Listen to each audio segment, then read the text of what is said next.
যারা গাছে উঠে ফ্রিল্যান্সিং করতো ইন্টারনেটের অভাবে, ওখানে কোনো নেট মানে ছিল উপরে না। উঠলে নেট পাইতো আর কি। হ্যাঁ, উপরে নেট পেতো। তা আমিও যখন ওই গ্রামে গেছি তখন আমার মোবাইলের নেটওয়ার্ক নেই, আমাকেও গাছে উঠে কথা বলতে হয়েছে।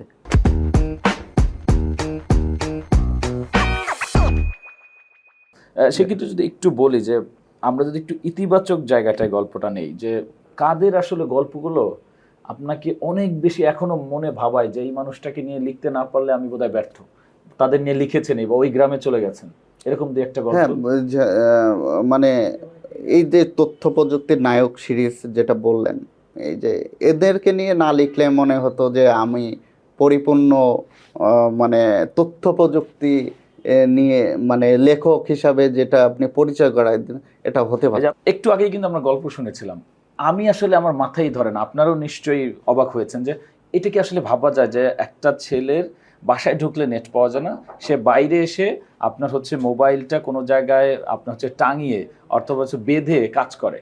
এই মানুষগুলোকে খুঁজে খুঁজে কিন্তু কাজ করেছেন বা তুলে এনেছেন হচ্ছে আমাদের রাহিতুল ইসলাম রুয়েল। একটু কি বলবেন যে এই রকম যেই মানুষগুলো আছে যাদের কথা এখন আপনার মাথায় বিধে আছে, যে কিভাবে আসলে সম্ভব আমাদের এত এত সুযোগ, তারপর আমরা পারি না, ওরা পেরেছে। যেরকম ওই যে শুরুতে আপনি একটা কথা বলছিলেন যে হলো মধুপুর বনে হুম। আমাদের হলো কিছু আদিবাসী, এরা হলো তরুণ, যারা গাছে উঠে ফ্রিল্যান্সিং করতো ইন্টারনেটের অভাবে, ওখানে কোনো নেট মানে ছিল উপরে না। উঠলে নেট পাইতো আর কি। হ্যাঁ, উপরে নেট পেতো। তা আমিও যখন ওই গ্রামে গেছি তখন আমার মোবাইলের নেটওয়ার্ক নেই, আমাকেও গাছে উঠে কথা বলতে হয়েছে। যে এটা এই 2021-22 সালে সে সময় যখন লিখছিলাম, তখন এটা হলো আমার কাছে মনে হয়েছে যে হলো একটা অবিশ্বাস্য অবিশ্বাস্য, মানে কোন জায়গায় আসলাম যে যে এটাও বাংলাদেশে হ্যাঁ, আছে। এটাও বাংলাদেশ আসে। তখন আমি ওখানে 18 দিন ছিলাম বনের ভিতরে, ওদের সাথে ছিলাম, ওদের সাথে খাইছি, ঘুরছি ওদেরই।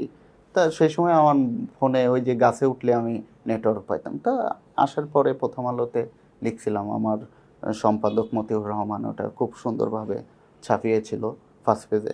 তারপরে এটা খুব আলোড়ন সৃষ্টি করে।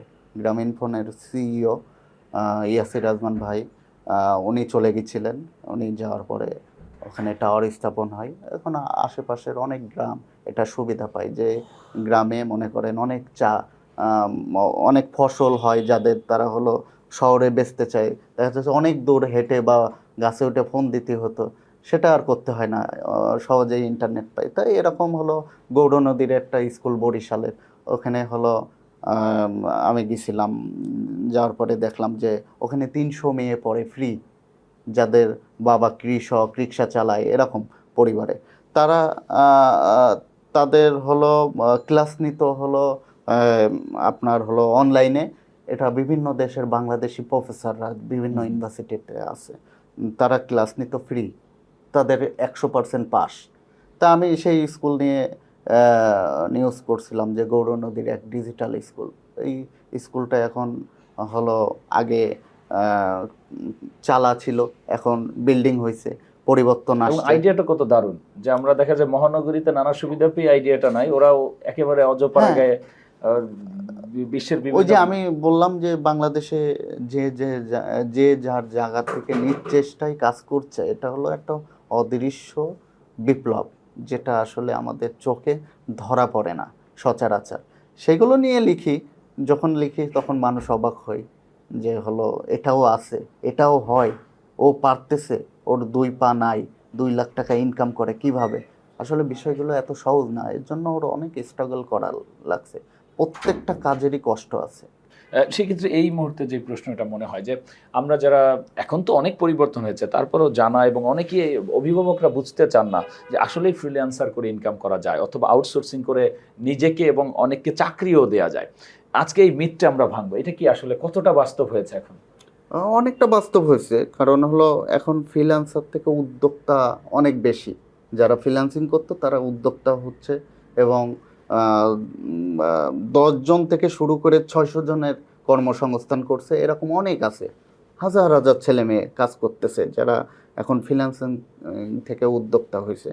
তা এবং এমনও তো হয়েছে যে যারা অনেক বড় বড় কোম্পানি, গুলশান, বনানী বা এরকম বড় বড় হ্যাঁ হ্যাঁ জায়গায় অফিসও নিয়ে নিয়েছে। নিজস্ব অফিস আছে, নিজস্ব হলো আপনার বহন আছে, মানে অনেক পরিবর্তন হয়েছে। হ্যাঁ। তাদের গল্পটা আমরা মানে অনেক কম জানি, ঠিক আছে, অনেক সময় জানানো হয় না। তাদের যাদের এটা নিয়ে অনেক উপন্যাসও আমি করছি, যেমন হলো এবং ওই যে জুম শিপারের কাউসার বাড়ির কথা উঠে আসে, হ্যাঁ তিনি তো নিজস্ব অফিসেই করে ফেলেছেন এবং হ্যাঁ যেটি বাংলাদেশের সবচেয়ে শুধু সেরা জম অফিস। জম শেপার না, এই যে আপনার রাজশাহীর একটা ছেলে আছে ফ্লিট বাংলাদেশ, রাইট। খায়রুল আলম, তা সে সে তো ফ্লিট গ্রুপ করে ফেলাইছে। হ্যাঁ, তার ওখানে অনেক ছেলে মেয়ে কাজ করতেছে। সে হলো রাজশাহীর মফস্বলে কি হয় দেখা যাচ্ছে যে চাকরি বাকরির খুব সমস্যা হয়। হ্যাঁ, কি করবে একটা ছেলে, বা ভালো বুদ্ধি পরামর্শ পান না। মানে অনার্স মাস্টার শেষ করে কোথায় চাকরি করবে? নিজ এলাকায় বলো চাকরি কর্মসংস্থান হচ্ছে, তার বলো ঢাকা ছুটতে হচ্ছে না। নিজ এলাকায় ভালো, তুমি যদি দক্ষ হও, চাকরি তোমার দুয়ারে আসবে, ঠিক আছে। তা ওই যে যারা ভালো করতেছে রাজশাহীতে, তার দুয়ারে চাকরিও চলে যাচ্ছে। ও রাজশাহী বসে নিজের বাসায় খাচ্ছে, ঘুমাচ্ছে এবং তার নিজের জেলায় কাজ করতেছে। এটাই হলো বড় পরিবর্তন। আমরা অনেক গল্প শুনলাম, পাশাপাশি আমরা একজন সাংবাদিক কিভাবে একজন আসলে উপন্যাসিক হয়ে ওঠে এবং পুরস্কার প্রাপ্ত এবং সমাজে নানা ইতিবাচক পরিবর্তনে ভূমিকা রাখতে পারে, সেই গল্পগুলো অনেকটা শুনলাম। কিন্তু আমরা যেই গল্পটা আসলে এখন নিয়ে যেতে চাই সেটা হচ্ছে তার লেখালেখির শুরু, অর্থাৎ এই সাংবাদিকতায় আসাই বা কিভাবে, আর তিনি কেন আসলে সাংবাদিকতার এই আইসিটি সেক্টরটা বেছে নিলেন। চলুন জানা যায়।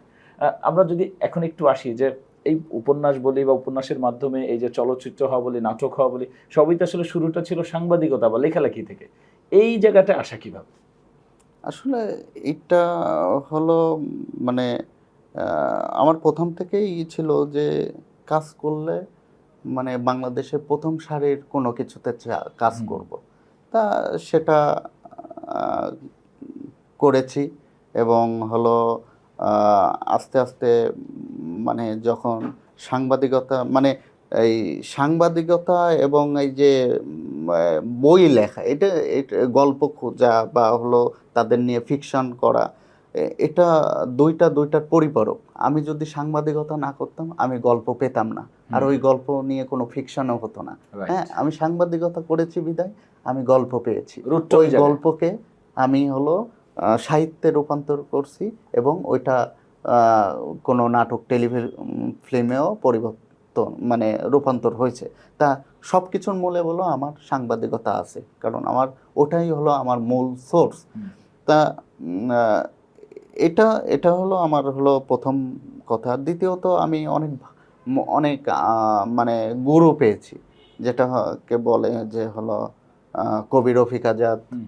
তারপরে হলো বিচারপতি হাবিবুর রহমান স্যার, তারপরে এখন তো আমার বস মতিউর রহমান। মতিউর রহমান।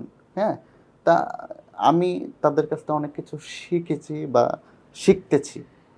আহ, তাদের প্রত্যেকের থেকে তো অনেক কিছু আসলে শিখেছেন, কিন্তু একটু বলবেন যে আসলে এই তিনজন মানুষ অথবা অসংখ্য মানুষ থেকে শিখেছেন, স্পেসিফিক্যালি এদের থেকে আলাদা আলাদাভাবে কোনো মানে স্মৃতির পাতা একেবারে অমলিন হয়ে আছে এরকম কোনো গল্প আছে? হ্যাঁ, মানে ওই যে আপনি যেটা বললেন যে লেখালেখি শুরুটা হুম, হুম। কিভাবে কিভাবে লিখলেন আপনার গল্প, এই বা গল্প নাটক কেন হয়, মানুষকে টানে? হয়, তা এর পিছনে অনেক কারণ আছে, অনেক ছোট ছোট গল্প আছে। আমি ছোট করে বলি, সেটা হচ্ছে কবি রফিক আজাদ। আমি যখন 11-12 সালে তার ওখানে ধানমন্ডি 2-এর বাসায় নিয়মিত যাতায়াত ছিল, তখন একদিন আমি স্যারের বাসায় গেলাম। স্যার আমাকে বলল যে রাহিতুল আসছো? আমি বললাম যে জি স্যার আসছি। বলতে ওই গাছের গোড়ায় জুতা দুইটা নেও, নিয়ে মুচির কাছ থেকে সুন্দর করে রং করে নিয়ে আসো আর ছেঁড়া জায়গা সেলাই করে নিয়ে আসো। তা আমি জুতো দুটো হাতে নিয়ে দেখলাম এটা হলো 7-8 কেজি হবে, এত কাদা। তা আমি একটু অবাক হলাম, স্যার আমি মানে এই জুতা আমাকে কেন নিয়ে যাইতে বলতেছে, আর এটাও বা স্যার কি করবে? হ্যাঁ, আর স্যারের পায়ে তো নতুন জুতা রয়েছেই, এই জুতা দিয়ে কি করবে? তা আমি কোনো কিছু না চিন্তা করে আমি ব্যাগ খুঁজতেছি যে জুতা দুটো নিয়ে যাব। ভার্সিটিতে পড়ি, একটা আছে, জুতা হাতে করে নিয়ে যাব, একটা ব্যাপার আছে। তা তখন হলো স্যার বলতেছে কি খোঁজো, আমি বলছি, স্যার ব্যাগ খোঁজো, কই হাতে করে নিয়ে যাও। তা আমি ওই জুতাটা হাতে করে নিয়ে গেলাম সিটি কলেজের সামনে এক মুচির কাছে। মুচিও অবাক, এইটা কোথা থেকে কত টোকাই বছর নিয়ে আগের আসছেন, জুতো, রাইট? এটা কি করবেন? আমি বললাম যে এটা একটু পরিষ্কার করে সিরা জায়গাটা একটু সেলাই করে দেন। এবং বলছে যে হলো 30 টাকা লাগবে। আমি বললাম যে আহ, সেই সময় ছাত্র জীবন, টাকার খুব ক্রাইসিস। তা হলো তখন বললাম যে আপনি 25 টাকা নেন। 25 টাকাই ছিল আমার পকেটে। তখন হলো সে বলল যে আচ্ছা ঠিক আছে। তখন সে সুন্দর করে জিনিসটা পালিশ করে দিল, কাদা মাটি ময়লা একদম মুছে সেলাই টেলাই করে দিল। আমি আবার হাতে করে স্যারের কাছে নিয়ে আসলাম। স্যার বলল যে ও নিয়ে আসছো, দেখি, ও সুন্দর হয়েছে, ফেলাই দাও আবার। আমি একটু অবাকই হলাম। আগের চেয়ে বেশি অবাক হলো। হ্যাঁ, যে স্যার হলো এটা পরিষ্কার করতে বললো, নিয়ে আসলাম, ই করলাম, আবার ফেলাই দিতে বলতেছে না। তা আমি হলো আস্তে করে তুললাম, যেহেতু পরিষ্কার পরিচ্ছন্ন করে নিয়ে আসলাম, ওখানে আস্তে করে তুললাম। তারপরে বললো এখানে আসো। আমি গেলাম। বললো যে হলো কি বুঝলাম? আমি বললাম স্যার কি বুঝলাম? এবারে হচ্ছে দেখো, তুমি যখন আমার বাসায় আসছিলা তখন তোমার দিকে কত মানুষ তাকাইছে। আমি বলছি কেন তাকাবে? আমি আপনার বাসায় আসছি, আমার দিকে কেন তাকাবে? আসছি, আমি খেয়াল করিনি ও ব্যাপার। কিন্তু তুমি যখন জুতো নিয়ে গেছো আইছো, কত লোক তাকাইছে। আমি বলছি অনেক লোক তাকাইছে, সিটি কলেজের মেয়েরাও হাসছে যে এই জুতা কোথা থেকে তুলে এনে। টোকাই নিয়ে আইছে। মুচিও অবাক হয়েছে। কয় কি লেখা লিখতে হবে এভাবে যাতে সবাই তাকায়।